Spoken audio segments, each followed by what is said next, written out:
নিজেদের দুর্বলতার জন্যই সরকার জনগণের বিপক্ষে অবস্থান নিয়ে প্রতিবেশী দেশের স্বার্থ রক্ষা করছে বলে অভিযোগ করেছেন বিএনপি মহাসচিব মির্জা ফখরুল ইসলাম আলমগীর।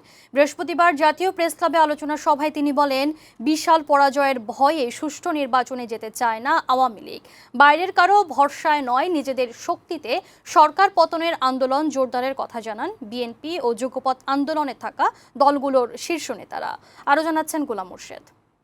আন্তর্জাতিক সম্প্রদায়ের কাছে ঐতিহাসিক ফারাক্কা লং মার্চ দিবস উপলক্ষে জাতীয় প্রেস ক্লাবে বৃহস্পতিবার আলোচনা সভার আয়োজন করে ভাসানী অনুসারী পরিষদ। এতে যোগ দিয়ে বিএনপির নেতৃত্বাধীন যুগপৎ আন্দোলনে থাকা দলগুলোর শীর্ষ নেতারা বলেন, সরকারের নতজানু নীতির কারণে তিস্তা চুক্তি সহ ১৫৪টি অভিন্ন নদীর অমীমাংসিত বিষয় সুরাহা হচ্ছে না। দিন দিন বাংলাদেশ অনিরাপদ হয়ে উঠেছে। আগামী ২-৩ মাসের মধ্যে বাংলাদেশের রাজনৈতিক দুর্যোগের পাশাপাশি তার অর্থনৈতিক দুর্যোগ সম্ভবত গত ৫৩-৫৪ বছরের মধ্যে সবচেয়ে ভয়ানক আকারে সেটা হাজির হতে যাচ্ছে। শুধু আবেগ দিয়ে নয়, কর্মসূচি দিয়ে, যুক্তি দিয়ে মানুষকে এক করে এই লড়াইটা আমাদের করতে হবে। আলোচনায় বিএনপির মহাসচিব মির্জা ফখরুল ইসলাম আলমগীর অভিযোগ করেন, জন্মের পর থেকে প্রতিবেশী রাষ্ট্র বাংলাদেশকে নিয়ন্ত্রণের চেষ্টা করছে।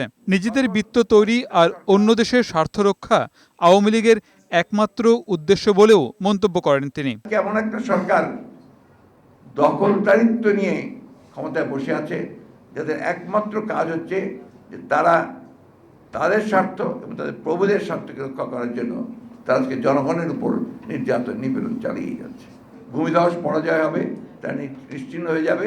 সেই কারণে বিভিন্ন কৌশলে তারা এখানে নির্বাচন একটা দেখিয়ে তারা ক্ষমতায় টিকে থাকছে।